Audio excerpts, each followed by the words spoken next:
right, if we could catch our seats, please. Can everyone hear me, first of all?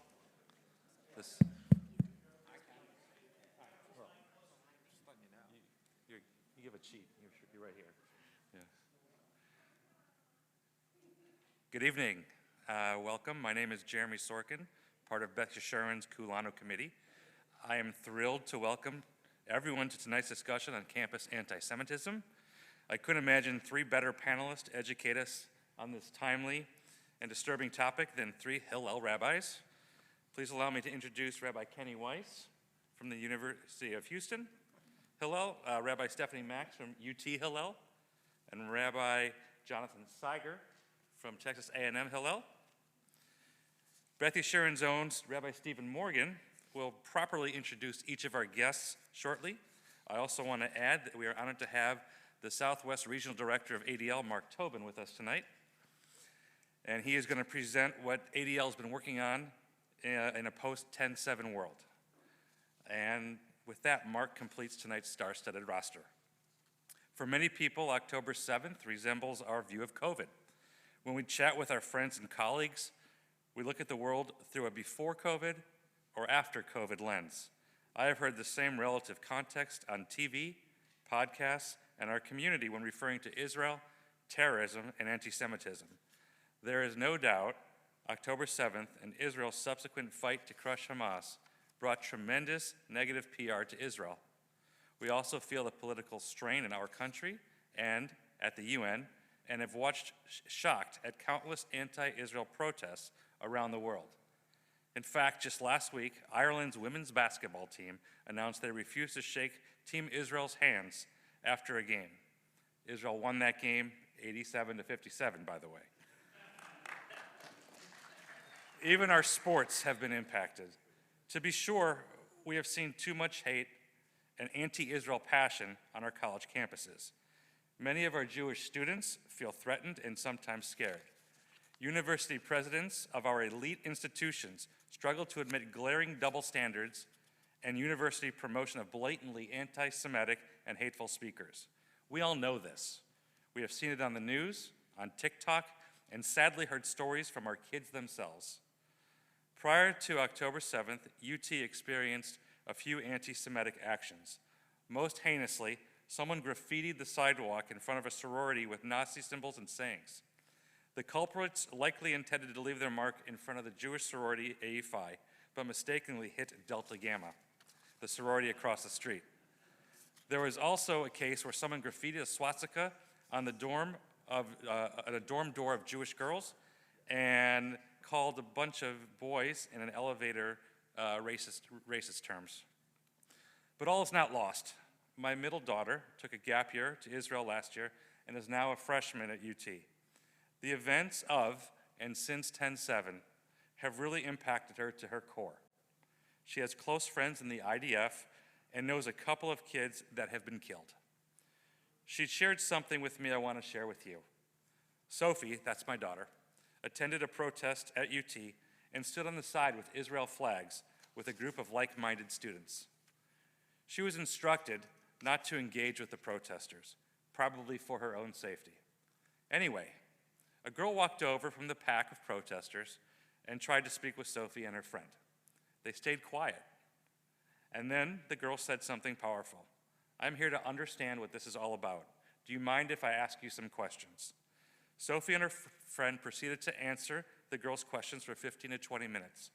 This story got me thinking, isn't this exactly what college is supposed to be about? Isn't college supposed to be a laboratory of critical thinking and intellectual expression, where students are free to challenge each other and learn from each other? I wish more people shared this girl's willingness to learn. All is not lost. I will add, as a parent of a UT student and a University of Maryland student, that administrations have worked to ensure our kids are safe. We had Zoom calls with campus administrators, Jewish leaders, and campus police, detailing how they are managing the post-10-7 world. I feel that my kids are safe. Before I close, I want to talk about Kulanu.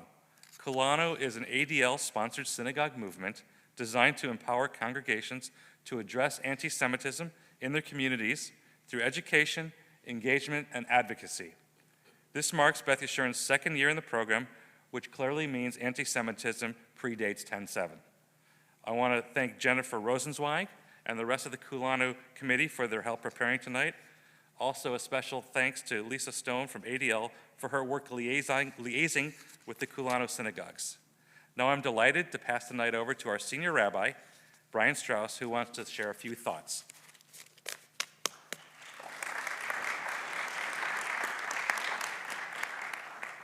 Thank you, Jeremy. I want to welcome everyone to Beth Yeshurun. I know we have many people watching online as well on our website, and this program is being recorded. You can certainly refer people to watch this program online later on this week when we post this video. I want to thank not only everyone for being here this evening, but something that you referenced, Jeremy. You mentioned that there were a group of male students at the University of Texas who were in an elevator and someone yelled at them some pretty vile terms. And my son was one of those Jewish boys in that elevator. So this subject hits home not only as a rabbi and as a member of the Jewish community and a lover of the state of Israel, as a Zionist, a proud Zionist, but also as a father. And I think it affects all of us. We're all concerned what we're reading and what we're seeing. We've been affected by it.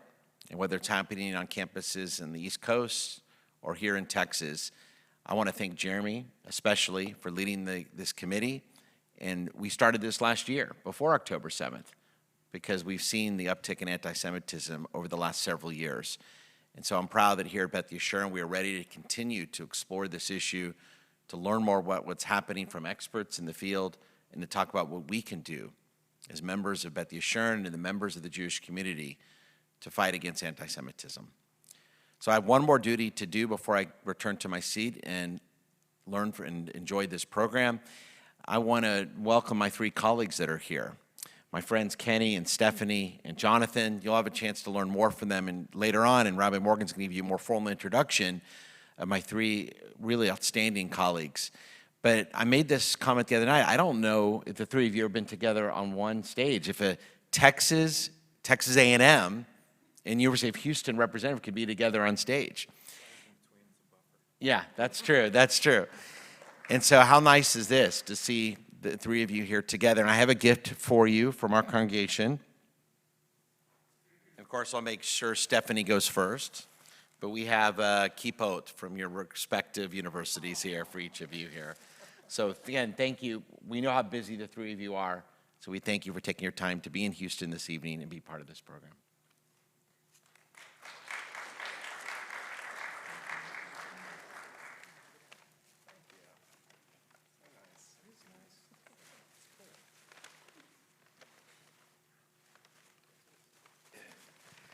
Okay, so our first speaker this evening is going to be Rabbi Stephanie Max. She joined the Texas Hillel family in late July 2023. She was born in Dallas and raised in Rochester, New York. Rabbi Max has a love for hot summers and snowy winters, but she's willing to give up the snowy winters to be the rabbi at UT Austin. She has served as the associate director at Brandeis Hillel for 5 years. And she received ordination from Hebrew College in 2019. She also attended the conservative yeshiva in Jerusalem, Pardes, which is a co-ed Orthodox yeshiva that I also attended, and Shalom Hartman Institute, which I also attended, and Bina, where she also taught in their postgraduate program. Rabbi Max is also a chef, and she practiced her culinary arts in Boston, Austin, and upstate New York. And so afterwards, she's promised to provide some culinary treats for us. No, actually, that's not true. So please welcome Rabbi Max.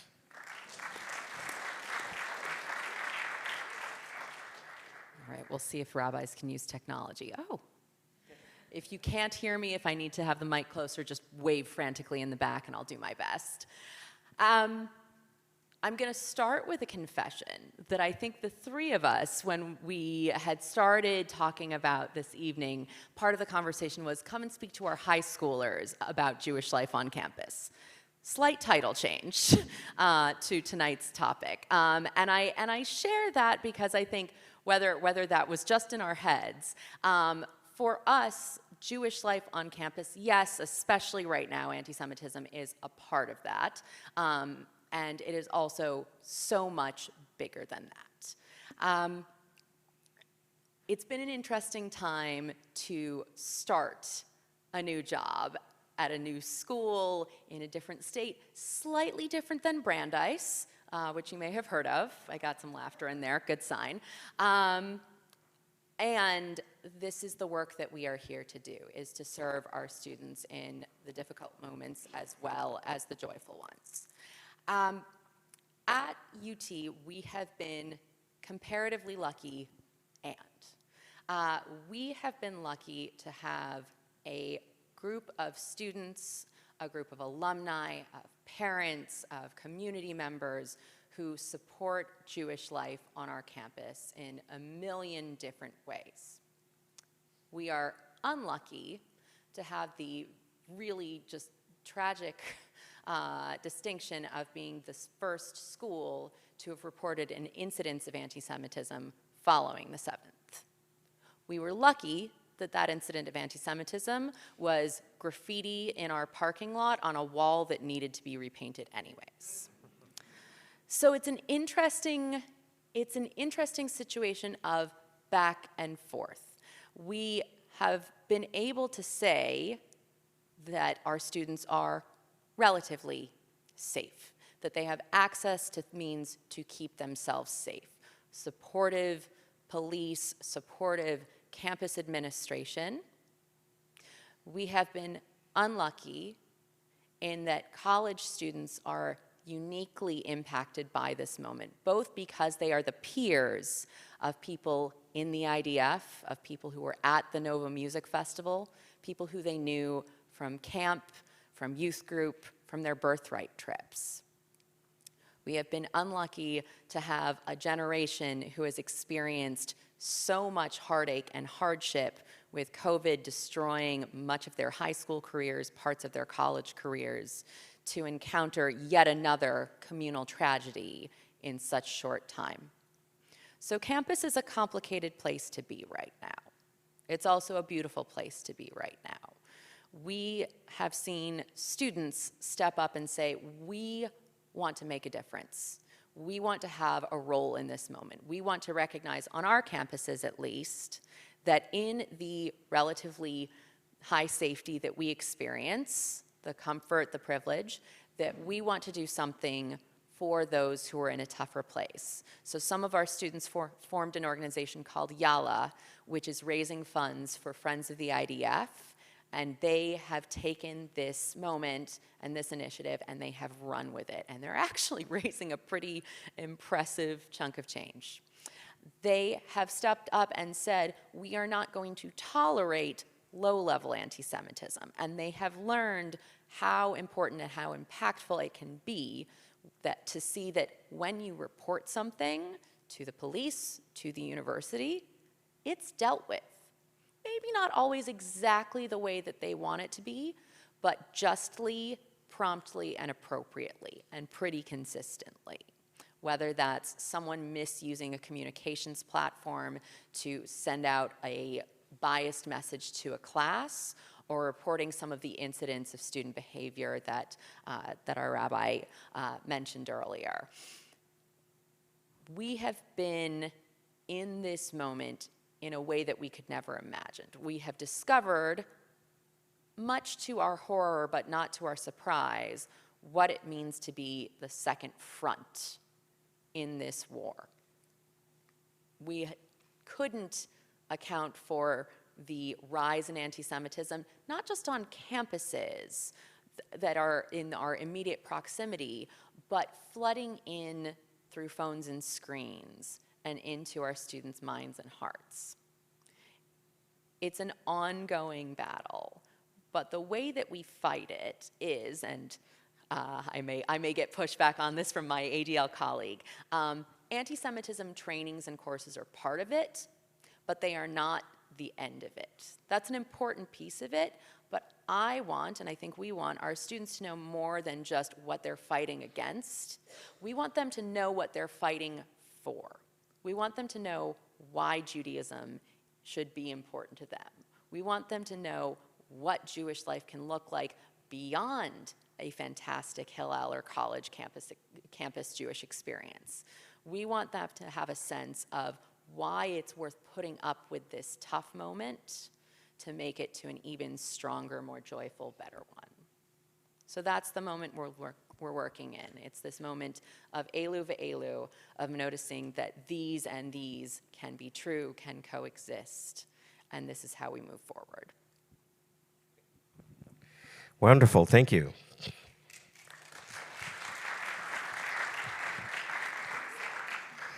Our second speaker is Rabbi Kenny Weiss, who's been here before, and many of you know him because he lives here in Houston. He is the executive director of Houston Hillel, which covers not only Rice University and University of Houston, but I'm guessing a couple other campuses as well? A couple. Yeah, so he'll tell us more about that. But he is also a lecturer of Jewish studies at the University of Houston, and he's unfortunately had been dealing with a number of things. I'll let him describe them now. Thanks a lot. I am so glad that, Stephanie, you were so incredibly eloquent, because I'm now going to pass the microphone to Jonathan. You know, so much of what you said certainly is specific to UT, but is really kind of a statement for the entire Hillel movement about the difference between, or the contrast between the anti-Semitism that happens, but also the incredible resilience, educational opportunities, and opportunities to come together.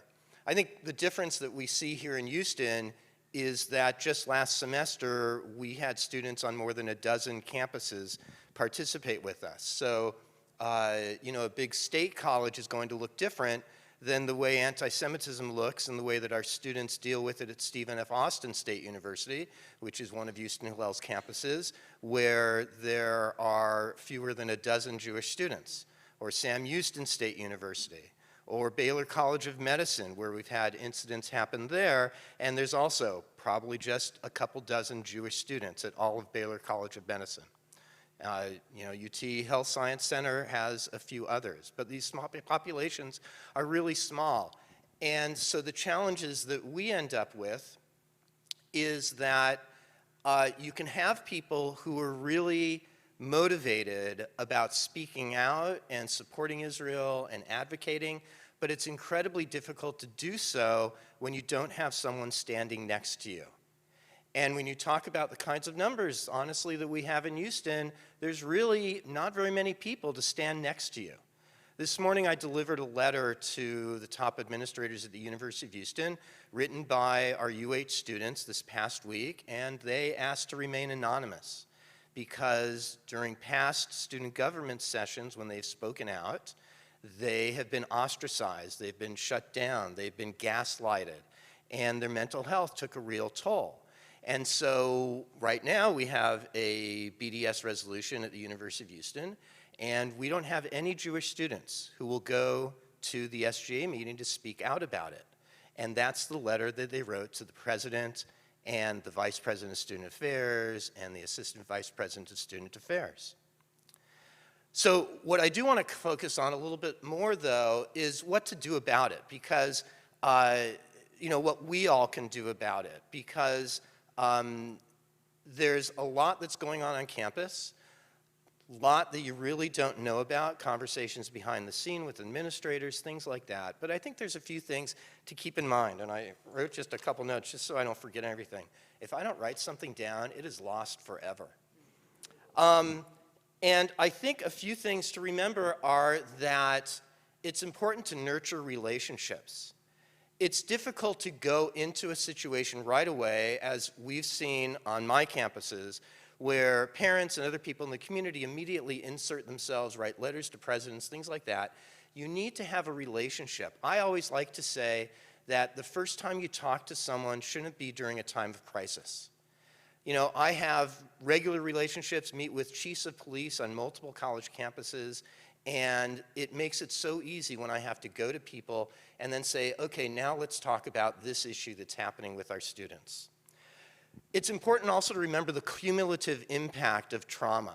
For a lot of university administrators, they see anti-Semitic incidents as individual incidents, but our students feel them as a cumulative impact of their time on campus. And then the other thing is to know your Hillel director. whether it's in the community where you live, where your kids, grandkids are going to school. I think that one of my favorite stories about this is in terms of like what a Hillel director can do. I had a student at the University of Houston who I had never met who called me because her professor wouldn't let her miss an exam on the second day of Sukkot. And in fact, the student called me up and said, my professor told me I should become Presbyterian for a day. True story, at the University of Houston. And I made one phone call, and the professor apologized and rescheduled the exam for this student. So it's important to know those kinds of people. And then I want to share just 3 things that I think you should really stay away from. The first thing, and this is my opinion, my colleagues might disagree with me, and I would love to argue with them later. The first is don't challenge professorial autonomy. You're just going to lose. There are so many other things that you can focus your time and effort on. And I don't think that as many students are being influenced by professors that you think are a problem as you probably think are being influenced by those professors. The second is don't assume that everything is anti-Semitism, because it's not. A lot of times we see people who jump to accusations of anti-Semitism before figuring out what the real story is behind the scenes. And then the last thing to share, and I see this on social media all the time, and it really bugs me, is don't think about not sending a student to a particular college because you don't think it's safe for Jews. Vibrant Jewish life exists all over the place. And just because you see something on one campus doesn't mean it should be written off at all. Okay.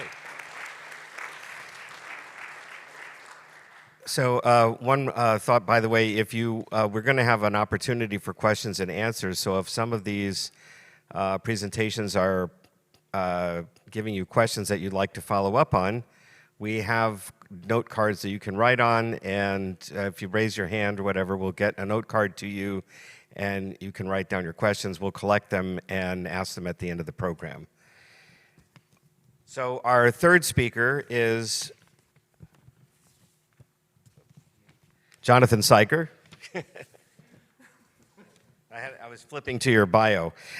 So he grew up in Northport, Long Island, New York. He is an alumnus of Portledge School and Brandeis University. And he is also a graduate of the Second City's Conservatory of Improvisation in Chicago. I'm sure most people here know Second City, so I'm assuming that you'll have a few jokes for us while we're doing this. He received his master's degree and later his rabbinic ordination from Hebrew Union College in Cincinnati. And he spent several years as campus rabbi for Hillel at the University of Florida in Gainesville, and then was named the executive director of Central Florida Hillel, serving the largest undergraduate Jewish population in the country. So right now he is the rabbi for Congregation Jewish Community North in Spring, Texas, as well as the Hillel rabbi for Texas A&M. So wearing several different hats. Tonight he's going to be wearing the hat of Hillel rabbi for Texas A&M and tell us about life on campus over there. Thank you. Howdy. I had to get one in there, contractually obligated. So I'm at a slight disadvantage in the sense of not feeling I don't belong up here. I always feel very comfortable with my colleagues and in this place, but as I shared with my colleagues earlier, part of today I'm driving down saying this is going to be awful. We're going to be talking about just the difficulties in doing Hillel work on campuses right now with the rising surge of anti-Semitism and the levels of concern and anxiety that of course we all share. But Aggieland, I don't know how familiar you all are with College Station or the fact that Texas A&M is one of the 6 senior military colleges in the United States, tends to skew a little bit more conservative, and also has perhaps been compared many times to having almost a sort of a cult vibe to it, which I am not here to confirm nor deny. If you understand, it's I've been there part-time for 5 years. This year I'm doing 3 days a week out there. my wardrobe is becoming more and more maroon. I'm not sure how it's happening, but it somehow gets you. You become assimilated. But there's a culture there that we were exploring. One of the things that we do offer there for our students, which is a Hillel program nationally, is something called the Jewish Learning Fellowship, or Kol Yisrael, which brings students together to discuss topics of Jewish identity, our relationship with Israel, and in particular, we're doing one this semester that talks about anti-Semitism, resiliency, and Jewish peoplehood. Well, our first session just a few weeks ago, we talked about how people were doing 4 months in to this changed landscape. And the sense was there was a deep gratitude and appreciation for the fact that at A&M in particular, we don't see a lot of the ugliness that is taking place on other campuses. And I asked why the students thought that was the case. And the one that really surprised me, and I was kind of moved by, was that a sense that it just isn't an Aggie value. And I'm not saying this to advocate for the school, but there is this culture there that even in disagreement, there is this code of we shall conduct ourselves in this somewhat romantic / maybe ostrich in the head in the sand effect, that it's just not, those confrontations are not necessarily happening. I was personally very grateful. When we had our march, a solidarity march organized by students supporting Israel, there were, of course, a group of students that found themselves opposed to what was going on and that would probably, on another campus, been much more vociferous and aggressive, but was very peaceful. Our march was completely unmolested. And similarly, when the students for Palestine had their rally, it happened without really any incident.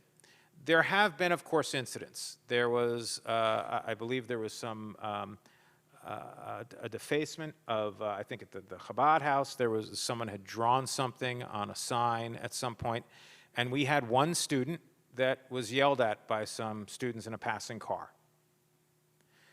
Which, each of these things is terrible, but in the context of the kind of thing that we know happens on other campuses, feel very grateful for. But one of the things that I sort of want to focus on is that none of this takes away from the other kind of anti-Semitism that we are maybe in danger of ignoring at our peril. Because as things flare up when there is a conflict in the Middle East, we lose sight of some of the other sort of calcified, entrenched anti-Semitism that often exists on campuses. That goes back, well, as long as I think Jews have been on campus, in a sense of how you navigate school calendars, how you run against intimations or comments that professors may make or other students. We heard a story tonight from a gentleman who had a graduate student who ran into something like that. So that's still very much alive and out there. And I think that there is the general problems that we need to address and be aware of, and there's specific problems that we need to be aware of and address. And I think one of the things that at least has motivated me to do campus work as long as I have and continue to want to do it is really this need to provide a basis for the development of Jewish students on campus. That so much of what I deal with that I think is a danger is a lack of Jewish literacy or involvement or even knowledge of how to educate yourself on basic facts, history or text, or really even knowing how to respond. And I think a lot of students who have grown up in an age where, for the last certainly 30 years or so, an environment that trains our students to have to know the right answer. There's only one right answer. You got to say the right answer to get the right answer on a test, to get your ticket punched, to progress through your career and move on to the next phase. We don't see a lot of critical thinking. We don't see a lot of engagement, which is part of what these programs that we're able to offer at Hillel centers are so valuable, about just engaging with text for critical thinking for its own sake, how to engage with Jewish tradition, how to take our heritage and make it not only relatable, but also relevant in their lives. And so I think it's all of one piece. I am incredibly grateful to have Hillels as active as they are on campuses. I mean, I've long felt that it is probably not only the best job in the Jewish world, but probably also the most important for all the reasons that you can probably imagine. While people's identities are being formed, and nowadays when their identities are being challenged, even from within the Jewish community, by ignorance, by fear, by sort of reflexive responses to what we see as trained to see power dynamics and binaries. I mean, this is where it really matters. I don't have lots of answers. I can express the gratitude that I have for that we're not dealing with, as I said, a lot of the situations that you have on larger, more urban campuses, but we do still operate in the same general arena. Gig 'em. I just want to take moderator's prerogative here for a second and ask you, since you don't see a lot of the anti-Semitism related to the situation in Israel right now, I'm just curious about whether you see what you were describing as the sort of well-known, well-trod anti-Semitism of evangelical Christians trying to convert Jews, saying Jews are going to hell, you know, those kinds of things. Yeah, there's honestly more of that has happened, which there seems to be, there's a lot less, I would say embarrassment, but there's shamelessness in that. Because again, the idea is that is if you're evangelical, I mean, which by the way, in terms of kiruv work within the Jewish world, some organizations, I won't go into that, have much less problem getting in someone's face to say, why aren't you coming to our programs? In other words, why aren't you joining us? Sure, why won't you accept our theology? So I think that still exists, and there's a lot more of that, especially, as you can imagine, within military confines. A lot of times people also are scared to speak up because they don't want to ruin their chance of getting promoted or getting opportunities.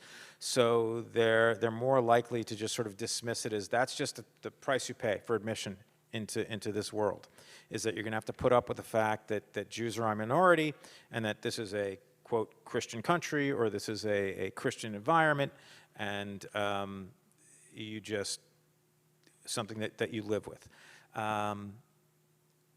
Again, when it comes up, we deal with it. We try to encourage people that there are ways to deal with it, that we may change it and make it better for others, and that usually speaks to students. Say, look, this isn't necessarily about you.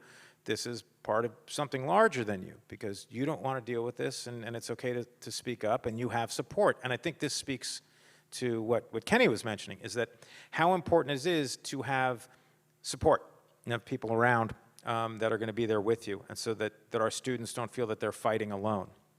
I mean, frankly, I don't think any Jew should have to feel like they're fighting alone right now. I think that's one of the big takeaways that I've really seized upon, and one of the important things for me personally. I mean, even as just someone who's out there in the North 40 of Houston, out in Spring. You know, we all say we're part of Houston, but you all know. You're really in Spring, Rabbi. How dare you? But it's the truth. Okay, so for our last speaker, thank you. Our last speaker this evening is Mark Tobin, who is the ADL Southwest Regional Office Regional Director since November of 2019. Prior to that, he's had over 15 years of experience in nonprofit leadership for various Jewish organizations, including Israel Project and AIPAC. And so now we're going to hear from Mark Tobin about what ADL is doing programmatically to deal with anti-Semitism on campus. Thank you. Okay. Now we're good. First of all, I'm just wondering if you guys will still be sitting next to each other once SEC play begins, but we'll have to wait and see. But no doubt, it's a very collegial environment here. Thank you, Rabbi. Thank you, Beth Yeshurun. Jennifer Rosenzweig, thank you as well, and Rabbi Strauss, and mostly to Beth Yeshurun for being a part of ADL's Kulanu program. We have 15 congregations in the Houston area that are part of this really important and dynamic program. So thank you all for the work you do, and thank you all for coming out. ADL's mission is to combat the defamation against the Jewish people and secure fair treatment and justice for all. We have been around for almost 114 years now. And in the wake of the Hamas tragedies against Israeli civilians, we have then watched really with disbelief at the amount of anti-Semitism which has been present on U.S. campuses.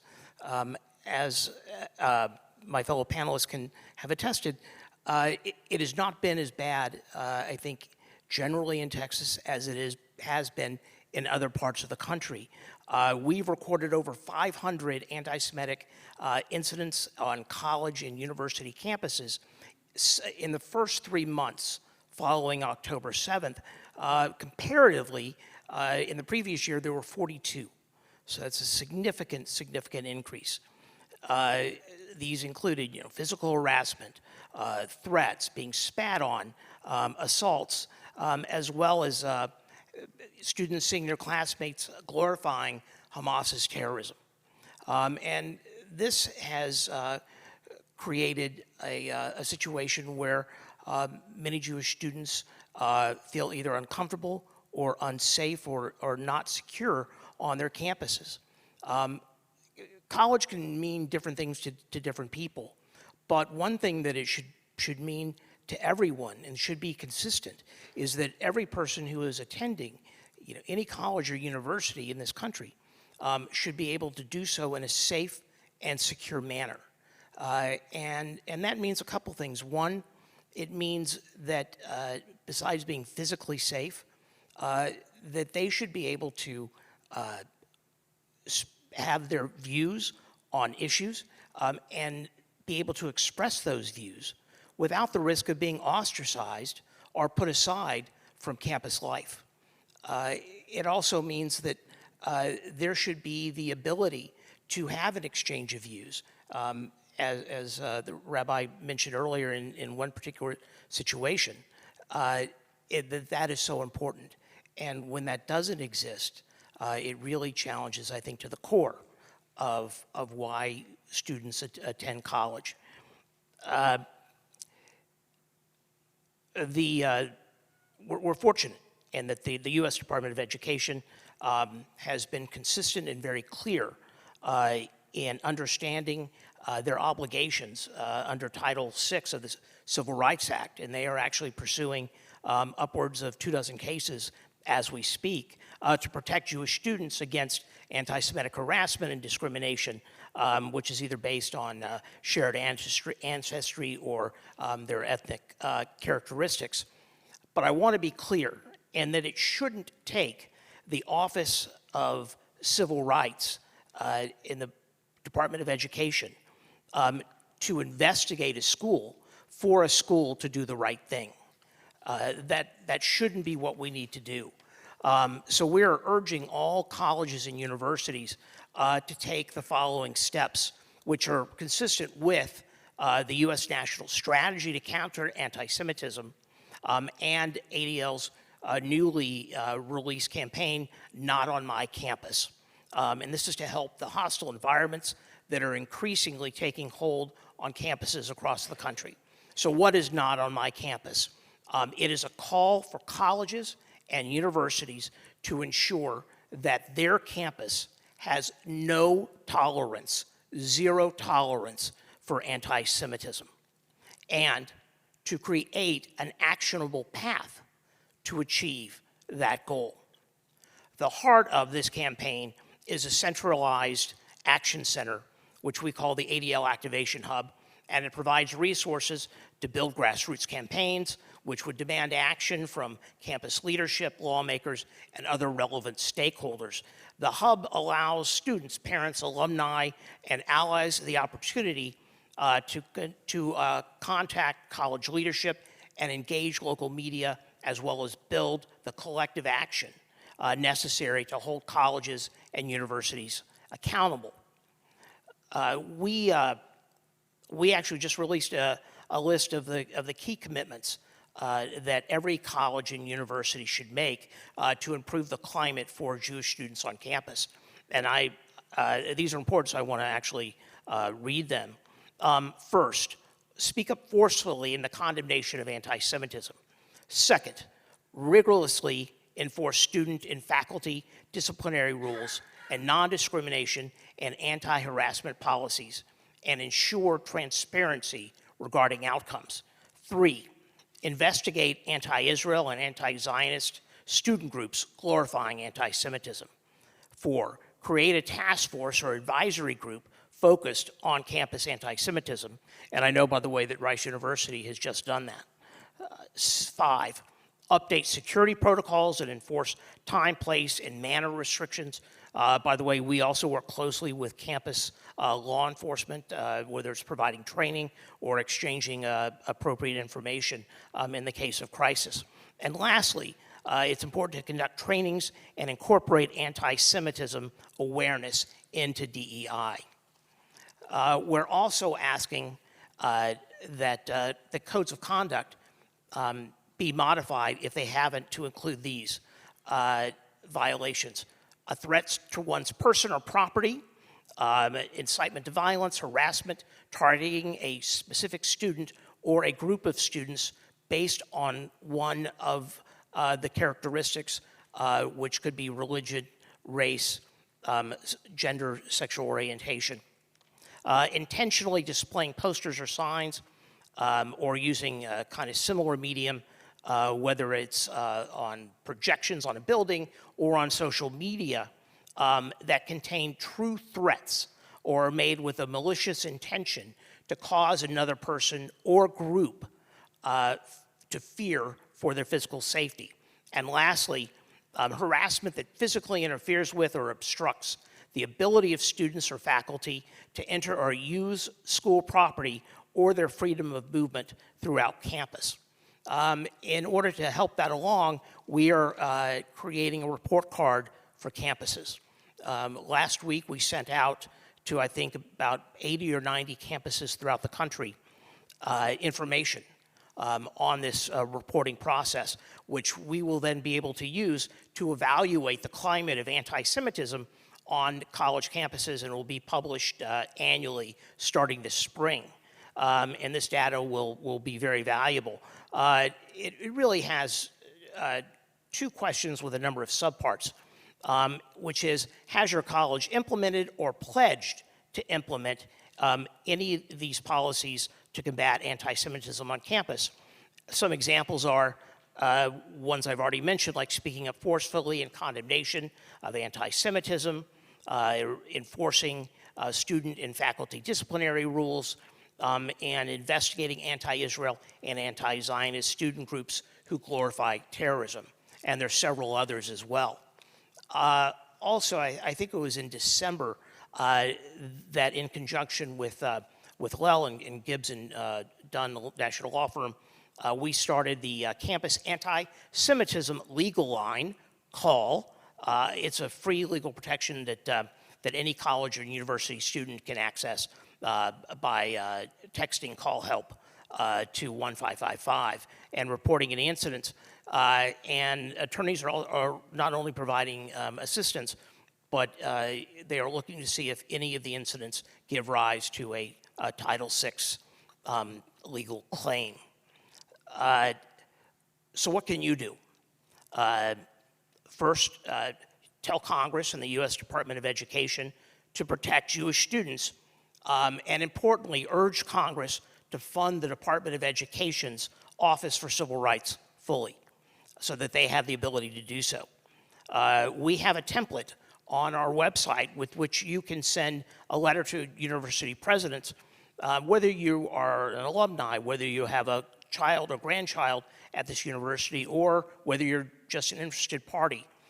It's important that they hear from you. Next, report anti-Semitic incidents. This is particularly important on campus. I mentioned that we had 500 in just the first 3 months following October 7th. We know anecdotally, in just listening tonight, that there are many, many more.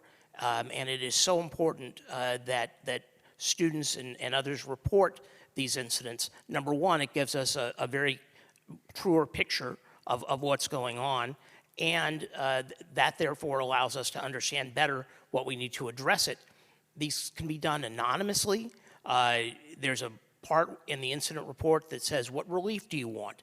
And you can just say, I'm just as an FYI, or I want the university to take a specific action, whatever it may be.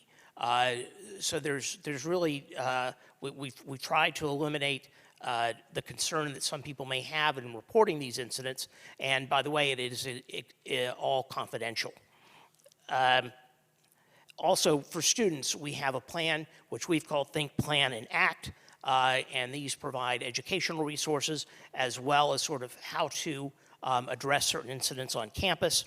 And the last, and there's some information in a card that's outside, our Words to Action program, which is something that really was designed for grades 6 through 12, but is also available for students who will be attending college who are in college. And this is something that can be done in about an hour, hour and a half, whether in person or online. And so we encourage all of our partners, whether it's Hillel, AEPI, and many of the other Jewish sororities and fraternities, to take us up on this, because it does provide some really valuable training in a short period of time that really gets to the heart of how students can do some of the things that my colleagues up here tonight mentioned, which is to engage responsibly, one, to protect oneself, but also to take advantage of opportunities when there is someone on the other side who's willing to listen and have a chat. So that kind of is a quick and broad overview of what ADL has been doing, particularly since October 7th. But some of these things we've known about for a while, and so since October 7th, I would say that we have dramatically accelerated how we have been pushing out these programs. So for example, the no tolerance was done, I think, really in about a handful of weeks. Normally that would have taken much longer to put all that together. So we understand some of the severe concerns that all of us have on campus, and we are looking to use our expertise, our skills in addressing that. Thank you.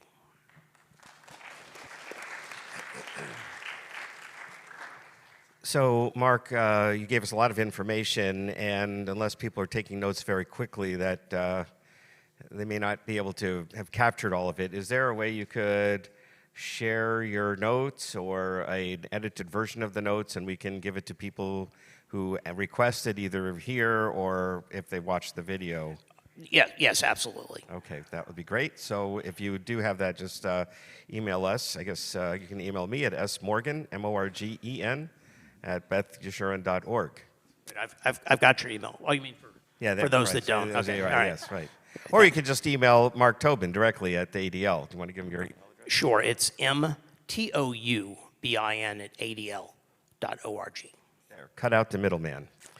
Okay, so I also want to say on behalf of the Hillel rabbis here, I guess I should say two things for all of us. First of all, what Kenny said about know your Hillel rabbi, and although Mark suggested addressing the university presidents, that may be helpful to know that a direct letter from parents or whatever. But more effective, perhaps, at least according to Kenny, would be to write the Hillel director of the campus Hillel, who already has a relationship with the president, and that would be at least equally as helpful.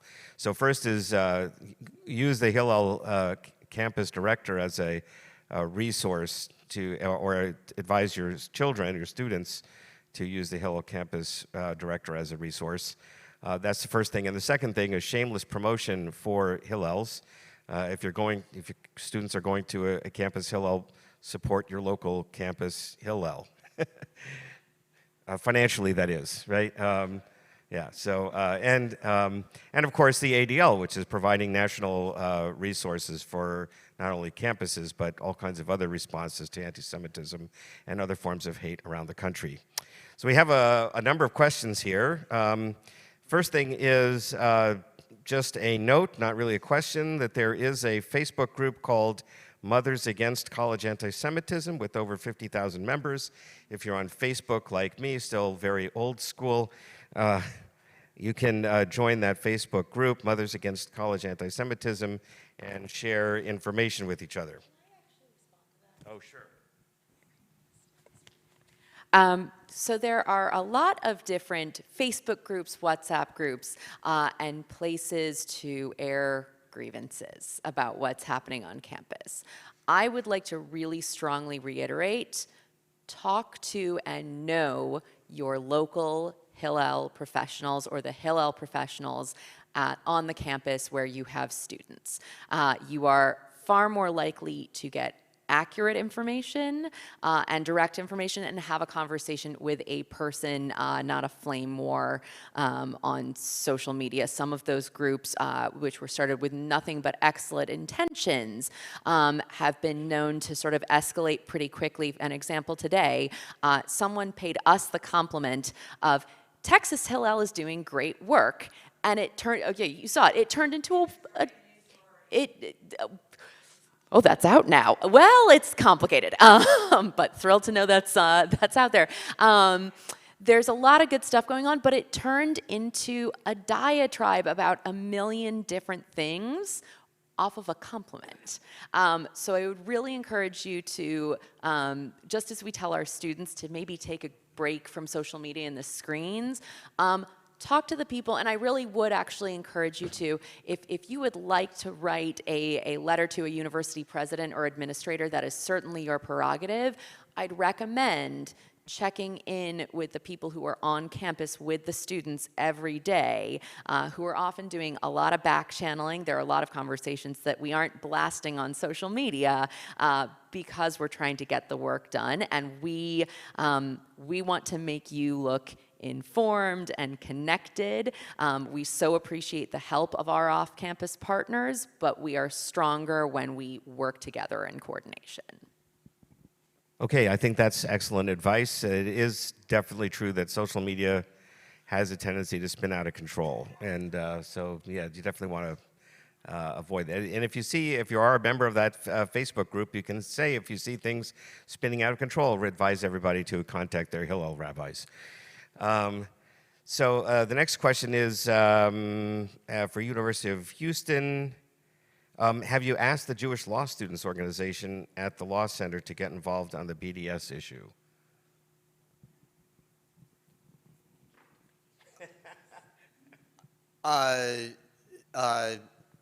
No. No. I mean, it's a much more complicated answer than that. That has to do with the cycles of engaging Jewish students on campuses that have small Jewish populations, right? The honest truth is that we're rebuilding our Jewish law students group at UH.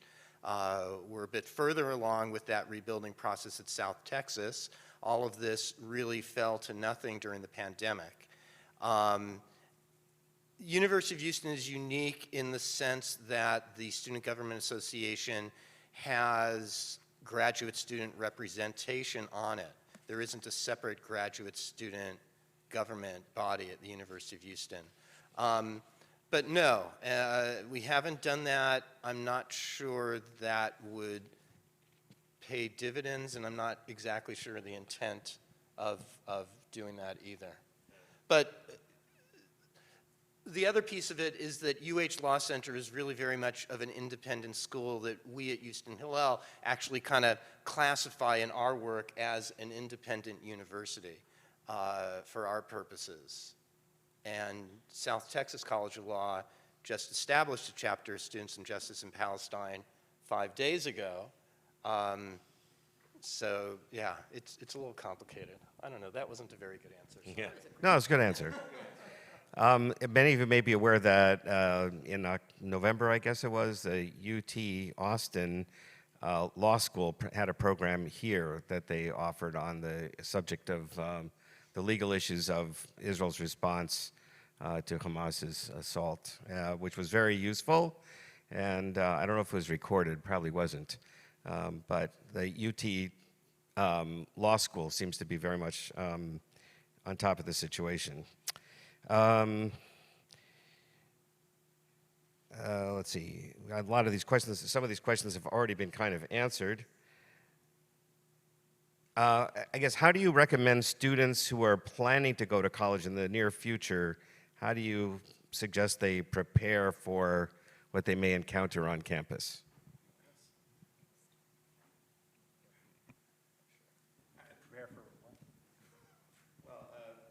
Antisemitism, right? Yeah, right, yeah. I'm glad. I'm actually glad you raised that. We're launching a new program. It's an immersive survival, escape, resist, and evade boot camp.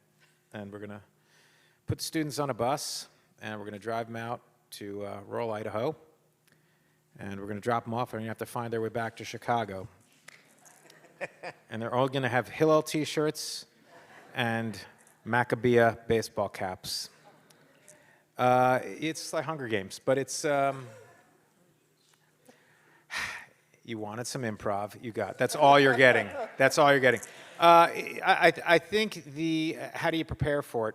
One would hope that at this point they will have been prepared for it because that we would be having conversations with our students, our children. I have a 16-year-old, I have a 14-year-old. They're aware of the world of the dynamics. They are navigating high school. They're navigating the online communities. They're already sort of learning the skills that they will need, such as being able to walk away from social media, not feeding trolls, recognizing when someone is just looking to inflame or harm psychologically.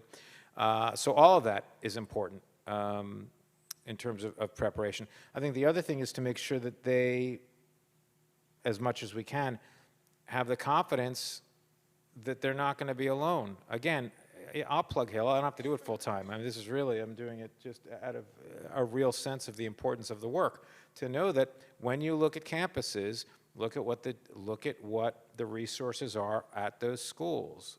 Reach out to the Hillel directors or the rabbis or programmers. Find out about what's going on, what the temperature of the campus is, what the size of the Jewish community is, and what the involvement may be. A perfect example is people ask all the time. I'm thinking about colleges. We never would have considered A&M, but they don't want to send their child, for whatever reason. I may talk them out of it. They don't want to send them to Northeast. They're worried about Austin, whatever it might be. And I say, well, there's a huge difference. Like the quantity and the are going to be vastly different experiences. The fact of the matter is, Texas A&M and Hillel, I don't know, 300-400 students on the campus, maybe more. I mean, there are some closeted Jews, I'm sure. But the ones that are involved are very involved, and they're incredibly tightly knit, and they're incredibly dedicated to each other, and incredibly supportive of each other. And that means a lot. So I think that's probably not a real helpful answer, but it's the best I could do on the spot.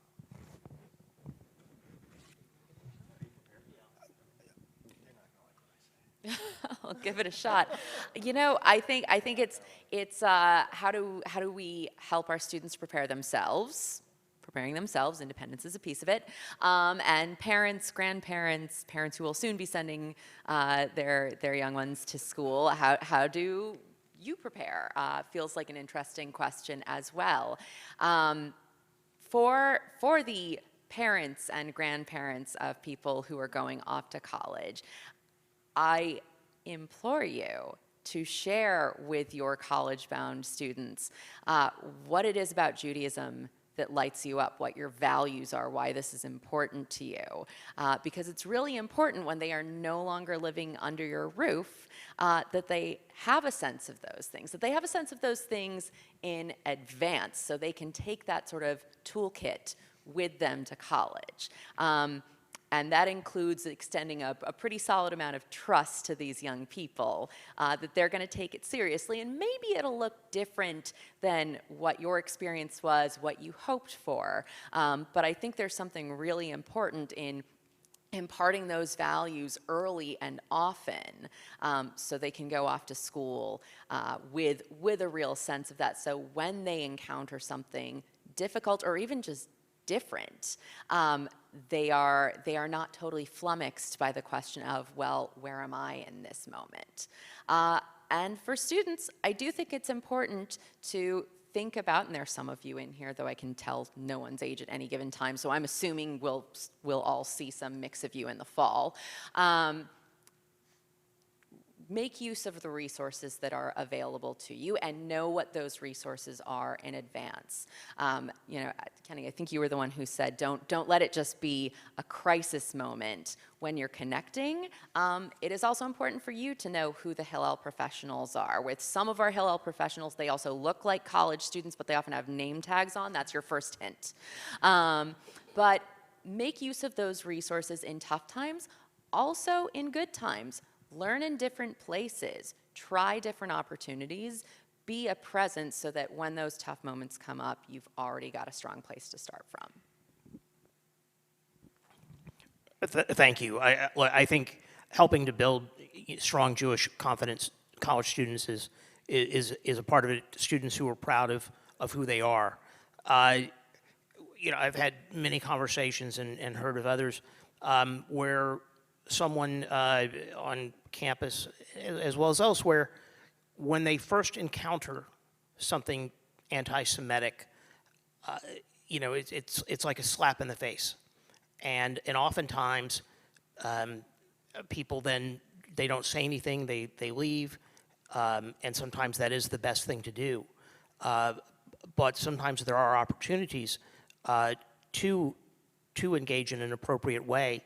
And we want to make sure that students and everyone else feels comfortable doing that. And so that starts, I think, with being proud of who they are, being proud of their Jewish heritage.